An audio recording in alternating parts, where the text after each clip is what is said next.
In this video, I'm going to walk through how to recreate all of the default operation types, routes, and rules associated with those operation types in order to better understand routes and rules and how products move across the system. I've deleted all of our default operation types as well as the routes and rules associated. We're going to attempt to recreate the basic movements of products, such as buying products and delivering products, from scratch. I am not referencing any material in order to create this. We're just going to use what we know about the system and how it works in order to think through these problems on the fly. So the first thing we want to do is create those operation types that we need. So we'll just start with receipts and deliveries. So this operation type will be, we'll just be very specific so it's easy to understand. So we're receiving goods. We don't necessarily need to do anything here. The code will be receive goods. We're going to reserve our inventory at confirmation of a sales order. And for the type of operation, we'll do receipt. And it's asking for an operation type for returns. For now, we'll leave it blank because we have no other ones. The default source location is going to be our vendor location because we're receiving goods from our vendor. That's going to be the default. And our destination location is going to be our default warehouse stock location. So we'll save that.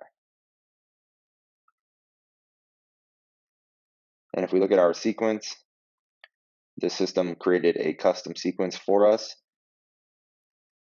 in order to sequence our records inside of that operation type. Now, if we go to overview, you'll see receiving goods for our one warehouse. And if we go to warehouse, you'll see our very basic warehouse setup. And if we go to look at locations, you see we only have the very default locations. We have our partner location view with partner location customers. That's going to be our destination location for orders. Our source location for incoming shipments is going to be from our vendor location. We have our inventory adjustment, production, scrap, and then we have our internal location, which essentially is just our warehouse stock. So now that we have the one operation type, let's create one more, delivering goods. We'll call this delivering goods, and the type of operation is going to be delivery. And we'll leave the operation type for returns. We will say, we'll leave that blank for now as well. So once we save this, a new sequence is created again. Now we have receiving goods and delivering goods. Let's go back to our receiving goods, and we'll change the operation type for returns to be delivering goods.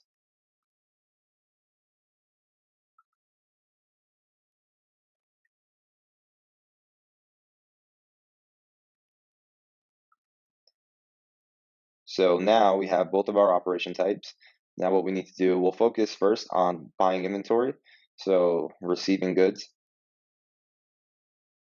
And the reason why we have the operation type for returns as delivering goods, let's say that we get some inventory from our vendor and maybe something comes broken. In order to get that back out to our vendor, we're going to create a delivery order to send it back to the vendor. Now, next thing, let's go into our routes, and we'll try to work on a buy route. So this buy route is going to allow us to buy goods and receive them into our inventory. So let's go to routes. We'll create a new route.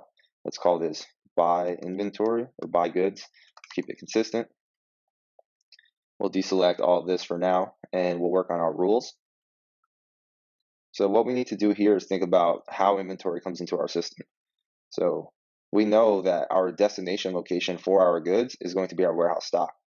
And our source location is going to be our vendor location because it's coming from our vendor to our warehouse stock. So we can use that to create the rule.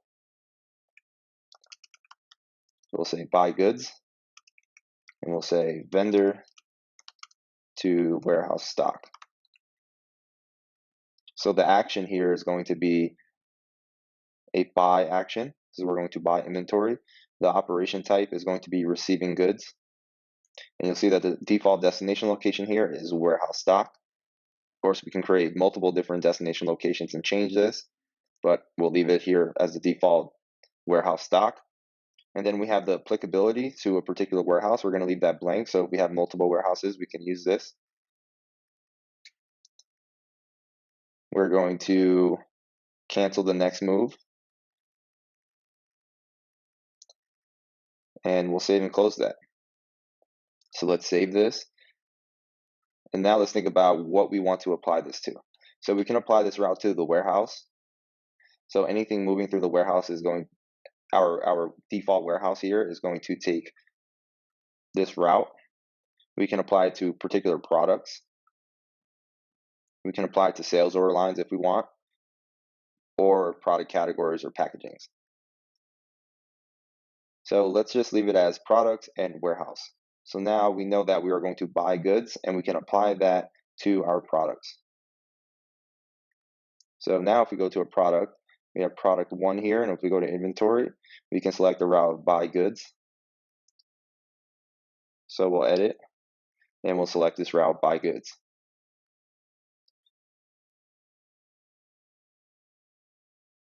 For product 2, we're not going to select the route, and we're going to see what happens when we try to reorder these items. So why don't we just add reordering rules and run our scheduler. So we have 1 and 10 for our reordering rules for product 1. And for product 2, we have no reordering rules. We'll set some up.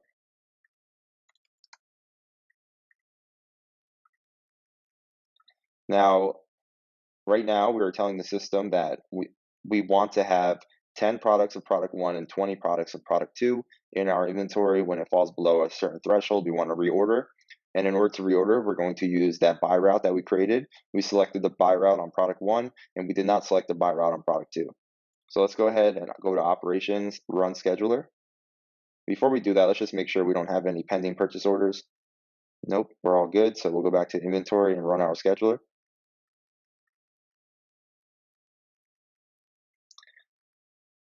And let's go and see if a purchase order was created.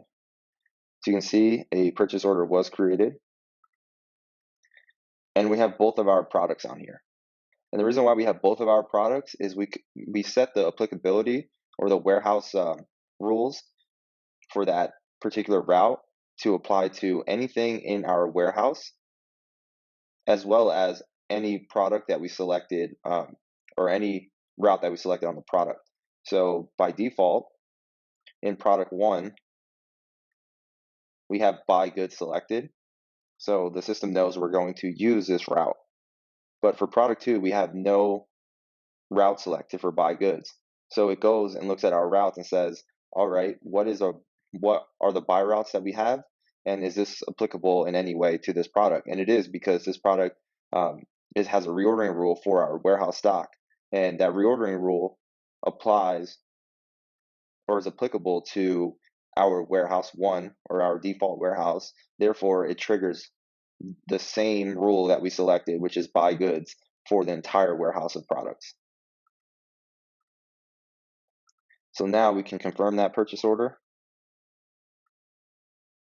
And you see it creates 1 receipt. We go into our inventory application. You see receiving goods has 1 receipt.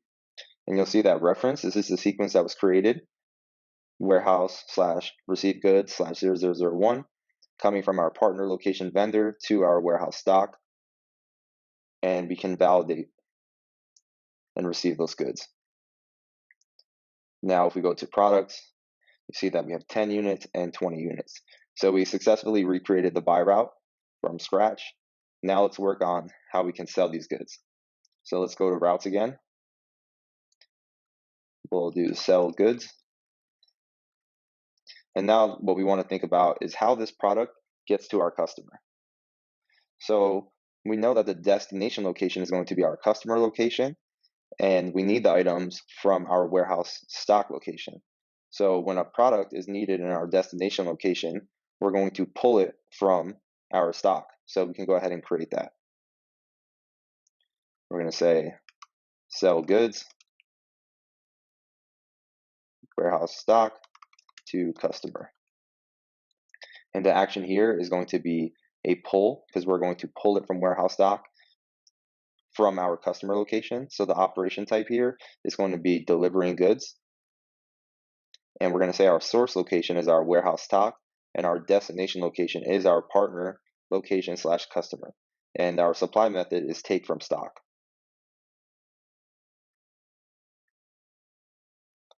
We can set a warehouse applicability. We're going to leave that blank, and we'll say cancel the next move if this was canceled. We could set a default lead time down here. Well, we'll leave it at 0. And we can read through this. When products are needed in partner location / customers, delivery goods are created, which is an operation type. So a record in operation type delivery goods is created to from our source location warehouse stock to fulfill the need. So we'll save and close that. And now we can apply it on a product or on a whole warehouse or sales order line. We'll make this applicable to the warehouse.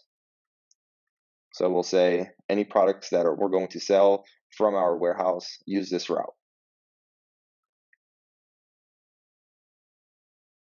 So let's go into sales and let's try to sell 2 of those products.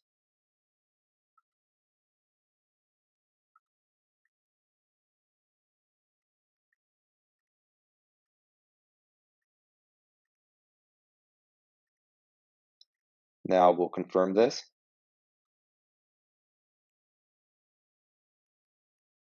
And you'll see a delivery order is created. If we go into our inventory app, we have 1 record that was created for delivery goods. You'll see that reference warehouse deliver goods /0001 from our warehouse stock to our partner location. And we can confirm this order. And this is all complete. So we successfully recreated both of these records, or both of these operation types with the routes and rules needed in order to transfer inventory throughout the system. Now let's say for our receipt here, we'll look at this done. What happens if we want to return this inventory? So let's go ahead and click return. Return location is going to be our partner location / vendors, and we'll return. And now because we set the default return operation on that operation type to be delivering goods, it automatically created a record in delivering goods that is going to go out to our vendor. So you see the delivery address is that vendor 1, which is where we receive the products. So we'll validate this. Well, first let's check availability, and we don't have enough inventory because we sold 2 of them. So because we sold 2 of them, we can, edit the quantities or mark the done quantities, let's say 9 and 19. And we can validate this. The system will ask if we want to create a back order. We'll just say no back order. And now this inventory went back out to our vendor. So now if we go to our products, we don't have any products in stock. So now let's make things a little bit more complicated. Let's say we have a particular product. We're going to say a knife, and we're going to create custom operations. And this knife is going to move through our warehouse in a particular way. We're going to say we're going to receive the goods as normal, but when a customer purchases the product, we need to shine the knives and then sharpen the knives, and then we can deliver it to our customer. And this is only for our knives. So we'll have a product category called knives, and we'll have 2 operation types that we need to create for sharpening and shining. So let's create sharpening. We'll just say sharpening. And this is an internal transfer because we're going to move our products throughout our own areas in our warehouse. So we're transferring inventory between locations in our warehouse.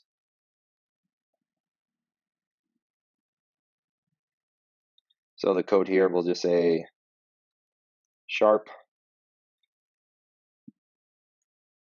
We'll leave the operation type for return blank right now. And then now we have the default source location and the default destination location. So the source location is going to be our warehouse stock. And that's because we're going to pull the inventory from our warehouse stock and send it to our sharpening location, which we haven't created yet. So we'll save this. We might need to set a default destination location for now. So we'll just say warehouse stock, and we'll go ahead and edit this. So this is the first time we're thinking through this. So we might make mistakes, so that's okay. We'll figure it out as we go. Now let's go into our locations. And we'll create a new location.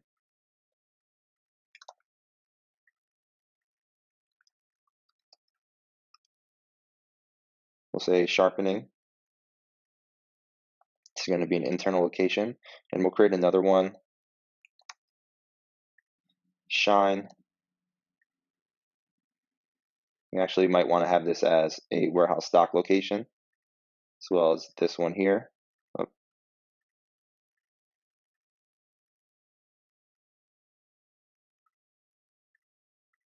So now let's go back to those operation types. We have sharpening, and we'll set the destination location here to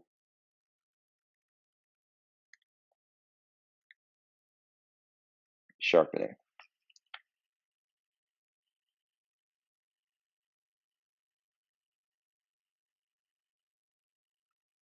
We might want to change this to shine. We'll see what happens in a second. So let's just think through this. When products are needed by our customer, it's going to pull them from shine, and then shine is going to pull from sharpening, and sharpening is going to pull from warehouse stock. So warehouse stock is our default source location, and our destination location is going to be shine. And then we'll create that shine operation type. So shine, we'll say shine.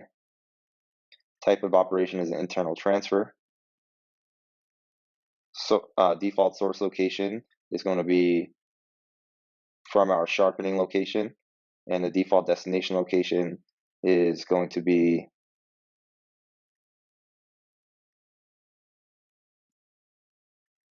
let's see.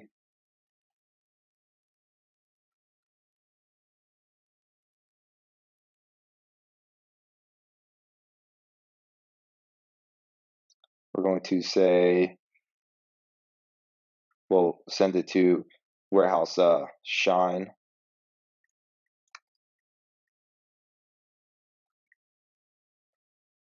So now we have delivering goods, sharpening, and shining. So our route here that we want to create for our product is when products are needed in delivering goods, pull from sharpening. I'm sorry, when products are needed, let's move that up. Products are needed for our customer, we're going to pull it from shine, and then when products are needed in shine, we're going to pull it from sharpening, and when products are needed in sharpening, we're going to pull it from our warehouse stock. So let's go ahead and create that route. So we'll call this sharpen, shine, deliver.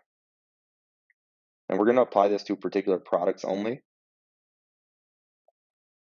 And we'll make it available on sales order lines as well. So let's think through this now. We're going to use a few pull operations. And we know that what we're going to start with is pulling this sharpen from our warehouse stock.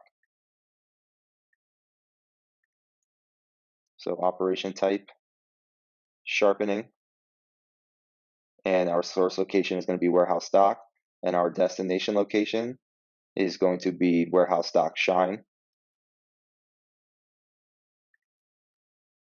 So we're going to say sharpen,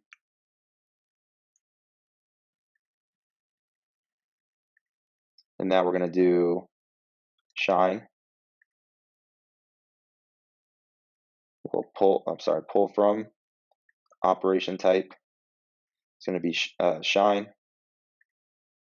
We'll say the source location is going to be our sharpening location, and our destination location is going to be our shine, and we'll take from stock. So this is going to be take from stock, or I'm sorry, trigger another rule.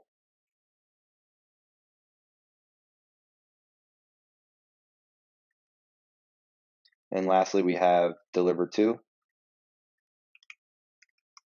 deliver, and we have our operation type here, delivering goods. Warehouse, our source location is going to be our shine location, and the destination location is going to be the customer, and we're going to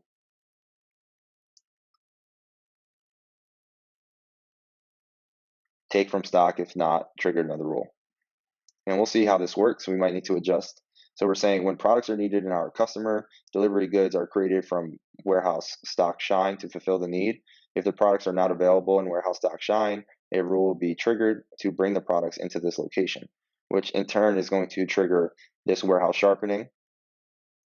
When products are needed in our warehouse stock shine, this is going to trigger the shine. So when products are needed in warehouse stock shine are created, which is a operation type, is going to create a record from our sharpening location to fill the need. A need is created in warehouse stock sharpening, and a rule will be triggered to fulfill it.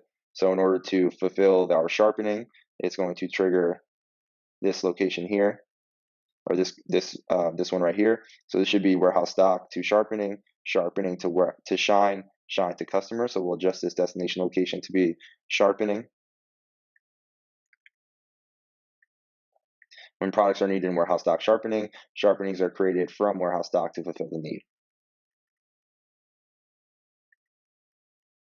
So we warehouse stock, let's work backwards, because when we use pull, we want to work backwards. Partner location. So when products are needed in our partner location, customer, we're going to pull it from shine. When products are needed in shine, we're going to pull it from sharpening. And when products are needed in sharpening, we're going to pull from our stock. And when products are needed here, it's going to trigger this rule, and this is going to in turn trigger this rule, and this is going to take it from our stock. So now let's create a product called a knife, and let's work through that and see if it works. So we'll create a knife.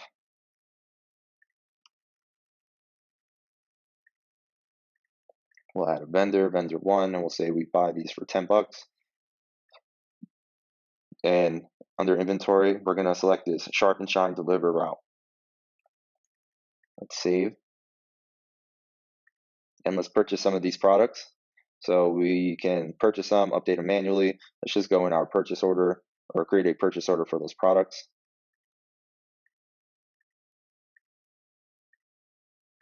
And we'll get 10. And we'll confirm this order.